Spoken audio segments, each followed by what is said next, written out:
Tonight, if you're looking for a Bible in the hotel room drawer at the Home Student Center, you won't find it. The state budget impasse is doing damage to renovations at one NIU building, and an NIU professor heads to the icy bottom of the world for research on climate change.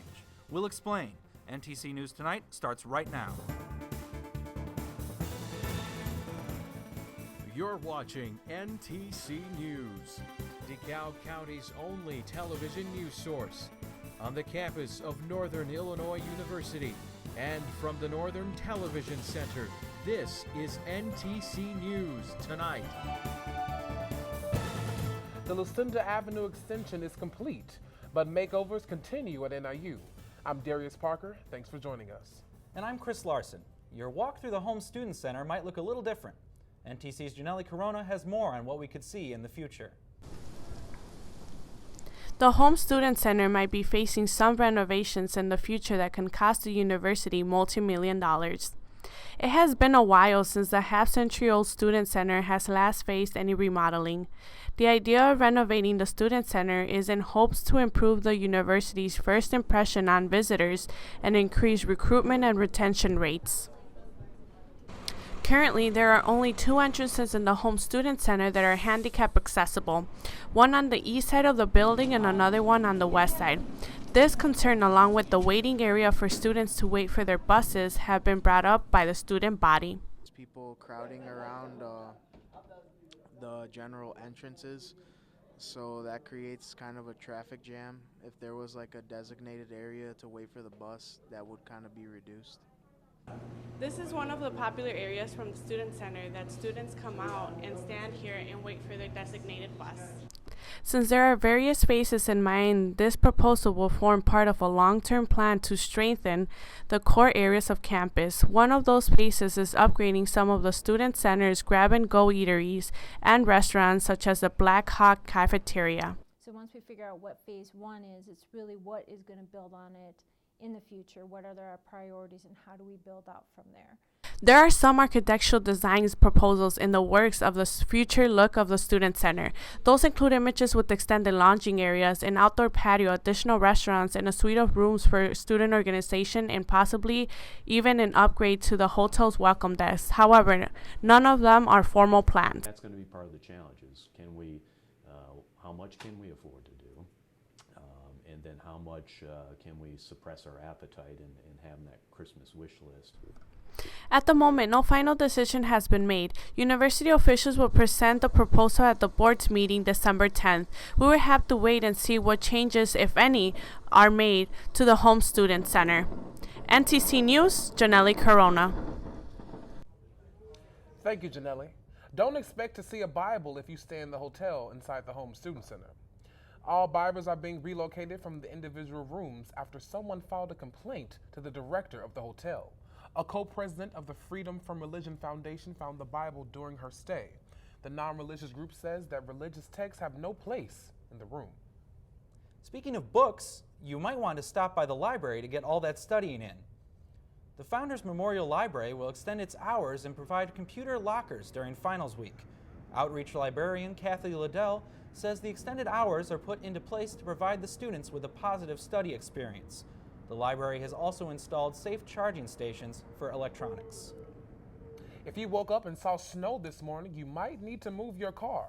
Police say people that live near snow routes should move their vehicles off the street and travel cautiously. Cars left on the street will be ticketed and towed.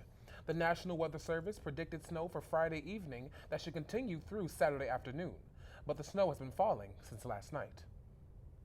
The snow won't stop this WLBK morning show host. TD Ryan is broadcasting outside the Target Aldi shopping area for the 15th annual Freezing Food for Food Drive.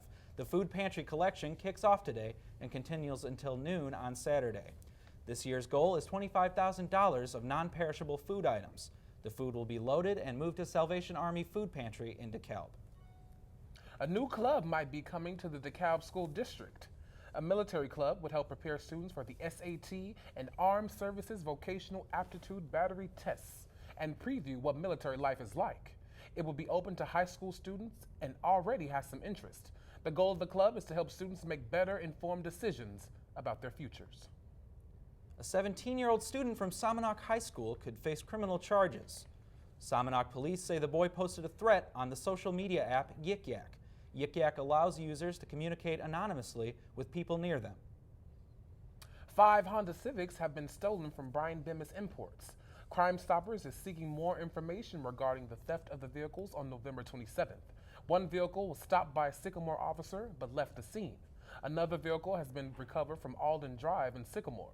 Contact DeKalb Crime Stoppers with any information regarding the stolen vehicles. Speaking of cars, one did some damage last week. DeKalb County Crime Stoppers are looking for information about a hit-and-run incident that occurred last week in Sycamore. Police say a female driver pulled into the driveway of a home, then ran into the closed garage door multiple times. There is damage on the garage door and a vehicle that was parked inside. DeKalb County is planning for training sessions that will teach family members and nonprofit groups to give treatment to overdose victims. The training will counteract the effects of opiate overdose by injecting a nasal-like spray to victims. 3 DeKalb citizens died of heroin overdose in 2013 and 2 overdoses in 2014. NIU police are the first in the country to save a life with Narcan training. Chicago Mayor Rahm Emanuel says he has asked for the city's embattled police superintendent, Gary McCarthy, to resign. The announcement comes after continuing protests over last year's shooting death of a black teenager, Laquan McDonald, by the white Chicago police officer. That officer, Jason Van Dyke, has been released from jail after he posted $150,000 bond Monday. Van Dyke has been in jail since last week after prosecutors charged him with first-degree murder. DeKalb residents may soon see an increase in property taxes due to a proposed levy. The average homeowner may see an $88 increase in property taxes. The annual property tax is suggested to cover the cost of employee pensions. City staff members have recommended the increase, and city council members are now reviewing the options. As money troubles continue throughout the state, there is some progress. A rare sit-down between Governor Bruce Rauner and legislative leaders about the elusive Illinois budget. Perhaps the biggest breakthrough was an agreement to talk again, even as soon as next week. The governor and Democratic House Speaker Michael Madigan did not move from the script they have followed throughout the impasse, now in its 6th month. I thought it was a productive meeting. I think it was meaningful. I think it was good that we met. We agreed that we're going to meet again. I'm not sure the exact date for the next meeting, but we did have a good discussion about a lot of these issues. One project affected by the impasse is right in our backyard. The Stevens Building renovations might be in jeopardy because construction has stopped. NTC's Tiara Austin has more on the current plans for the Anthropology and Visual Arts Building. A $23 million building, an abandoned work site, a state budget impasse, and a cold winter. What do all these things have to do with Northern Illinois? The Stevens Building. Located behind Cole and Zuloff Hall stands the newest university project, or some of it. After its completion, the Stevens Building will include a 330-seat lecture hall with a black box theater and state-of-the-art technology. But with the budget impasse and winter approaching, the process may take longer. The university had to move forward with releasing some funds to be able to winterize the building so that any of the construction and the materials that had already taken place were not ruined through the course of the winter. So we're really winterizing the building, trying to get as much done as we possibly can in preparation for the state funds to be released. And right now, the state budget is still in a holding pattern. Over 200 construction sites around Illinois have been interrupted due to the impasse. Along with the lack of funds, winter weather will be sweeping through DeKalb. The harsh conditions could damage the work already done, so the building will be winterized, meaning a roof and a wall will be built to preserve the halted project. The add-ons will cost around $300,000, already adding on to a $23 million tab in a fundless DeKalb. It's frustrating for the students and of course the faculty in both of those departments who have waited many, many years for these renovated facilities. So we're cautiously optimistic. The Stevens Building is set to help find a home for visual and performing arts students. The addition of the theater will end a year-long hunt for a dance and theater facility, but the projected date will continue to fade as more and more obstacles come to pass. Thanks, Tiara. With the current snowfall, looks like the snow will continue to pile up on the building. Christina Lind is here now. How are the first days of December looking? Well, not too bad if you ask me. We did see some flurries today, but those clouds will be finally breaking and we will be seeing some sunshine. Let's take a look at tomorrow's forecast. We will see temperatures in the low 40s with sunshine in our area finally. For more weather updates, stay with us. You're watching NTC News Tonight. Homemade noodles. Oh. Marty, stop it. Oh my goodness, I'm so sorry. It reminds me, I've been thinking maybe we should try a new form of birth control. I heard about this one, it's called the IUD, intrauterine device. Or we could try the patch on your arm. Actually, I think that one goes in your butt. Bedsider.org has birth control information and a lot more. And it's... What do you think then? Arm or the butt?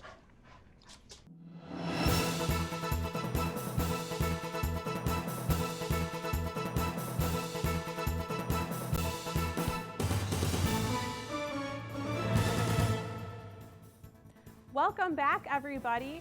Pretty flurries today for all you snow lovers out there. It is great outside. We did reach a high of around 35 degrees today. So what that means, the ground is still fairly warm, so that snow isn't sticking to the streets or the sidewalks. Let's go ahead and take a look at our local cam outside. You can see these clouds rolling through, and we do see a little bit of that snow down below, but this low pressure system is going to be moving out of our way to the northeast of us. And we will be seeing this high pressure system moving in our area Thursday and into Friday, which means we will be seeing dry conditions and sunny conditions as well. But we do see a little disturbance to the west of us that could potentially be heading our way sometime next week. So for Wednesday night, mostly cloudy conditions, pretty cool out there, a low of around 28 degrees. And for Thursday, mostly sunny, fairly nice, 39. We will possibly be seeing some of that snow melting as well. And for Thursday night, mostly clear once again with a low of around 30. Let's take a look at that 5-day forecast. We will be seeing some increasing temperatures for the weekend. 49 on Saturday, sunny day, beautiful weekend once again. And then Sunday into Monday, we will be seeing temperatures near 44. That's it for weather. Now let's send it back to the desk. NIU geology professor Reed Shara is no stranger to working with students in a classroom. But there's the other Reed Shara who turns into Indiana Jones and runs off to, wait for it, Antarctica. Take a look at this. Ever since the 70s, it's been recognized that the West Antarctic ice sheet, which is mostly below sea level, is susceptible to change linked with climate change. And this is the first time we really can get some measurements at the critical area. So it's become ever more important over the intervening 30 years.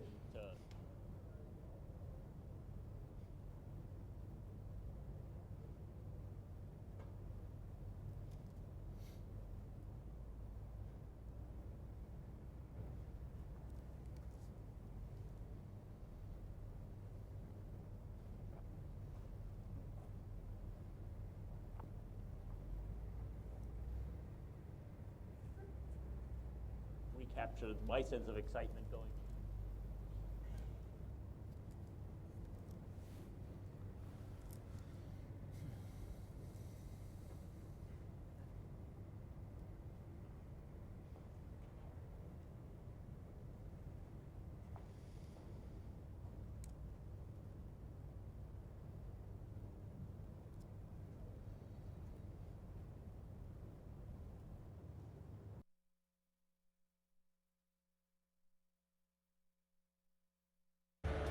Ever since the 70s, it's been recognized that the West Antarctic ice sheet, which is mostly below sea level, is susceptible to change linked with climate change. And this is the first time we really can get some measurements at the critical area. So it's become ever more important over the intervening 30 years to understand the actual impact of climate change on the West Antarctic ice sheet.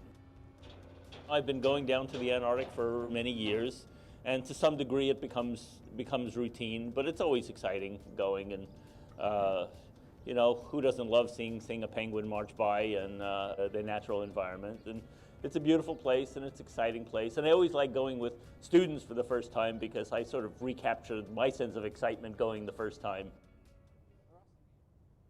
Dr. Shara presented his research from the past winter at the South Pole at yesterday's STEM Cafe, and he's here with us today. Dr. Shara, why should the public pay attention to climate change? Well, it affects everyone. It affects people and societies differently in different areas, and it is a defining characteristic of society at this point, because we used to think that nothing we did could really affect things globally. You know, surely if you have a toxic spill, that's a clear effect of human activity. But we didn't used to believe that we as a species could affect the entire globe. At this point, that's very, very clear that burning fossil fuel is not just a local issue, it is a global issue, and it's changing the world, and in a way that is affecting society today, but will continue to grow and affect the next generations. And it's something we need to take very seriously. And how do melting ice sheets in the South Pole affect other continents? Well, there's only a fixed amount of water on the planet. And as we have glaciers and ice sheets, it's taking water out of the ocean and piling it up on land. When the ice melts, then that returns the water to the ocean, thereby raising sea level.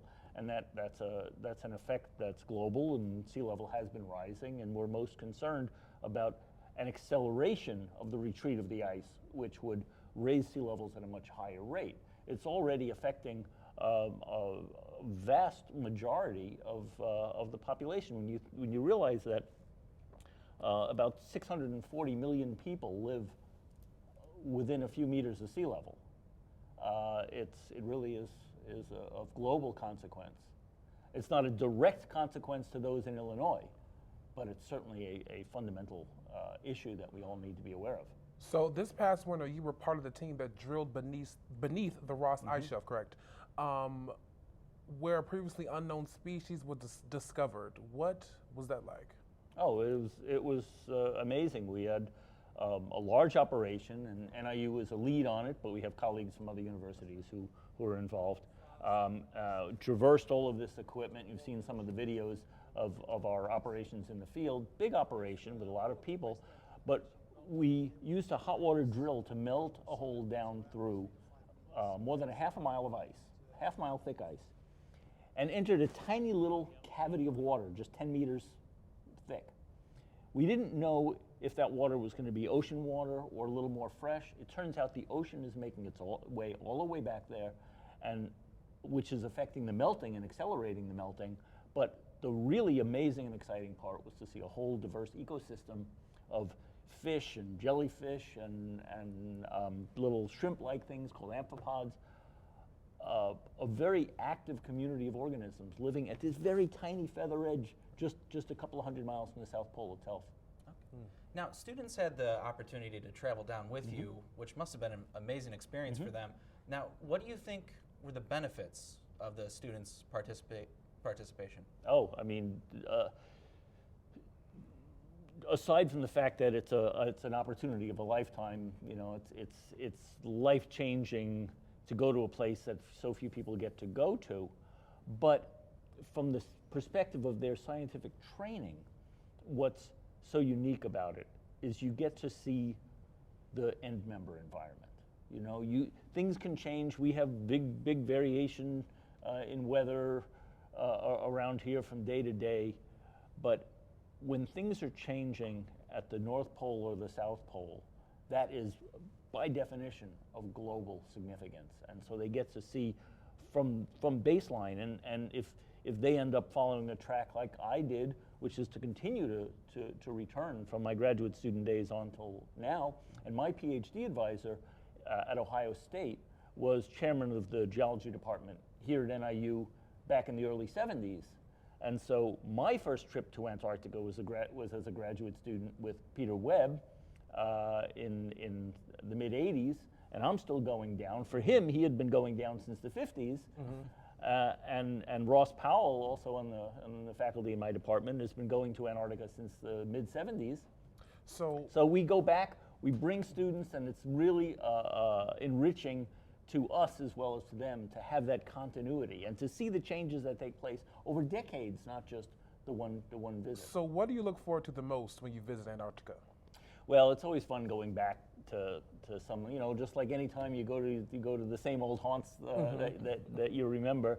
The main U.S. base, McMurdo Station, is kind of like a mining town. It's sort of isolated and it's kind of noisy and kind of dirty and it's not that nice. But to get out into the field, to see the dry valleys, to see the historic huts that were built by Shackleton and Scott, is just a fantastic experience, and so it's always great having an opportunity to go to some of these places again and see how they've changed. One of the things that's been really shocking to me, my first visit to Scott's hut, which was built in 1910. Around the side, there's the carcass of a couple of huskies, the dog team dogs. And this dog has been dead and frozen since the early part, for the last 100 years. And when I first visited, there it was freeze-dried. The fur is still there, and it was obviously had been there a long time, but it has not melted. So that was in the mid-'80s. I returned to that place 20 years later, and the same dog is rotted. It's covered in mold and it's decaying very rapidly. So that's just a real shocker to me to see the accelerated climate change that's taking place along there in this very sort of personal vision of it. So I've got pictures comparing the before and after. So it had been frozen for 80 years without melting, and over the subsequent 20 years, it's been melting and decaying. Wow. Well, Dr. Shara, thank you so much for being with us here today. Your research findings have really had important implications on life on our planet. So, and we appreciate you for sharing your personal experiences with us. No, my pleasure. Thanks for having me. Thank you. Another bombing, this time in Turkey. And Syria and Iraq will be seeing more U.S. troops soon. Here's what's happening in today's World Watch. An explosion rocked an intersection near a subway station last night in Istanbul. 5 people were injured after the blast. Video footage from the scene shows a riot police bus passing by moments before the explosion. Police are looking for a suspect who was seen at the site before the blast, and investigators are looking into whether the attack might have been targeting the bus. More U.S. Special Forces are heading to Iraq and Syria. The announcement is from U.S. Defense Secretary Ash Carter during his testimony on Capitol Hill yesterday. Carter says the newly deployed troops will add to the less than 50 special forces sent to northern Syria last month. The Pentagon continues to focus on small, mobile special forces and not large-scale troop deployments.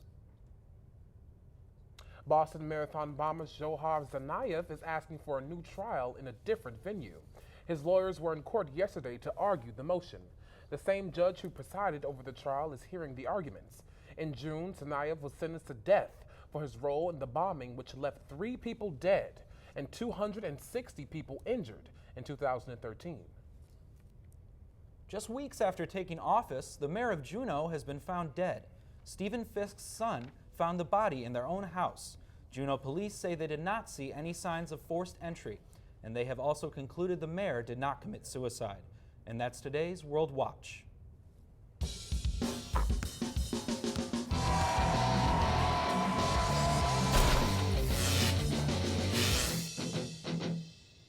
Hey everyone, welcome to NTC Sports. I'm Emily Beebe. Well, the Hawks just couldn't pull off the win last night. The Wild took the game 2-1. Let's take a look at some highlights from the game. First period, no score. Zach Parisi behind the net. Jared Spurgeon shoots. That's Crawford with the save, but Jason Pominville still gets the wraparound goal. Second period, Duncan Keith passes across to Patrick Kane. Kane takes his time, then shoots it right through the legs of Devin Dubnyk for the goal. Tied up in the third, Granlund shoots, Crawford with the save, but Ryan Suter wrists it in for the goal. The Hawks just can't tie it up, and the Wild takes the game 2-1. Now let's talk basketball. The Bulls took on the Spurs Monday night, and they also took the win, 92-89. Let's see how that game played out. Second quarter tied at 41, some nice passing, and Paul Gasol finds Jimmy Butler for the alley-oop slam. Tied at 43, Derrick Rose drives down the lane for this lefty layup. Now in the fourth, Kawhi Leonard working in the lane. He hits the tough shot and draws the foul, and his free throw is good. Bulls up 3, Doug McDermott drives, and he misses, but Taj Gibson is there for the putback dunk. Later on in the fourth, Bulls up 3 again, 9 seconds to go. Leonard airballs the 3. Tony Parker shoots from the corner, but his 3 is blocked by Rose. The Spurs just couldn't tie it up, making the final score 92-89 Bulls. Moving over to college basketball, and one nasty dunk from Texas. This is today's play of the day. Kerwin Roach Jr. with the ball. He outruns 2 defenders and lays down this nasty dunk. Let's take another look at this big play. Texas beats UT Arlington 80-73 in overtime, and Kerwin Roach Jr. takes today's play of the day. Here at NIU, men's basketball is having their best season in 20 years. NTC reporter Lark Lewis shows us how the team says their chemistry is the reason for their hot start. Slam dunks, teamwork. You need them both to start off a season undefeated. Chemistry's a lot better. Guys love being around each other in the locker room, outside the locker room. We spend a lot of time together, and we have a lot of fun. So that always goes a long way, and you can see that with the wins and losses now this year. With 6 new team members this year, team bonding was essential. Yeah, we had a lot of openings of scholarships. We had a lot of guys graduate last year, so we had to, reload, so to speak, and we're really happy and excited with the young guys thus far. They seem to really like each other. They spend a lot of time together. Obviously, they live with one another, and not only do they like each other as teammates, but they like each other as friends, which really does help a team be successful. This is only the 6th time in NIU's history that the basketball team has started 6-0, and the team's eyes are set on the Mack championship prize. We just want to win, and I just want to win personally and go far, and obviously I think all of our goals are to win a Mack championship, and that's what we work for every day. We hope to see more slam dunks this season. For NTC News, I'm Lark Lewis. Thanks, Lark, and thank you for joining us for our last NTC Sports segment of the semester. Don't forget, the Huskies take on Bowling Green in the Mack Championship at Ford Field on Friday. You can still get your fan bus package for $20 at NIUtickets.com. The package includes travel to and from the game, dinner, and of course, your ticket. Hope to see you there. Coming up, he's a radio announcer in the morning, a rocker by night, and he's still a student. We'll explain.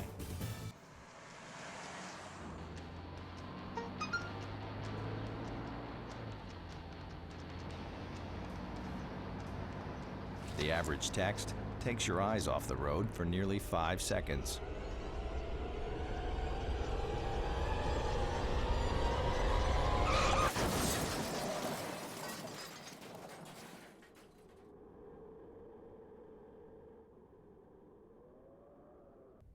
If you had to think up a name that sounds made for radio, what about something like Dalton Bates? Sorry, there's already a Dalton Bates, and he's the real thing. NTC reporter Alex Isom introduces us to someone whose professional career is already well on its way, even before his college career has really begun. WLBK, and this is the Sunday Morning Show. And in high school, they had an event called radio where you make a news broadcast and then you present it and you get judged on that. And people always said I was really good at it, so I was like, maybe it would be fun to do something like that. Go to the career fair, and I see that a radio station is hiring, B95. Talked to them, and they were like, well, we're hiring people with 2 years of experience. You can go ahead and talk to WLBK, see if they have any internships. And I came in, and it just so happened that they were looking for somebody as a part-timer, not an internship. So I lucked out. And I slowly worked my way into hosting, and then now I've got the Saturday morning show that I host too. Yeah, my name's Dalton Bates, and I work for the radio station WLBK. I'm a part of a band called Anemic Panda, and I'm going to be going to Northern Illinois University next semester. I picked up a bass in 2007 just because I wanted to play guitar in a band with my friend because we liked music, but he wanted to play guitar, so I picked up a bass and we started a band then. We just were kids in a band, you know. We formed about 4 years ago. We have an album out that's on iTunes, Spotify, Rhapsody, all that. It's called Bamboo Junkie, and we're recording a second album right now, which is called Pandemonium, and we should be done with that by the end of the year, going into the next year. And basically, we're like an alternative rock group, kind of like the Red Hot Chili Peppers meets Blink-182, and we just enjoy playing around at local venues. We want to play more places in Chicago, but we haven't really been able to. So, you know, working 3 jobs, full-time student, doing the band, doing all that sort of things. Basically, the way that you manage it is just getting the least amount of sleep as possible and finding a way to function with that. You can check out Anemic Panda at the House Cafe as a study break as we wrap up the semester. NTC News Tonight is produced and directed by students here at NIU. This is our last newscast of 2015, and we would also like to say goodbye to our beloved professor, Alan May. This is his final broadcast at the NTC. And on behalf of everyone here at NTC, we would like to thank you for everything you've taught us thus far. Thank you all for being with us this year. We hope you enjoy your holiday season. We'll be back this same time next year. Goodbye, everyone.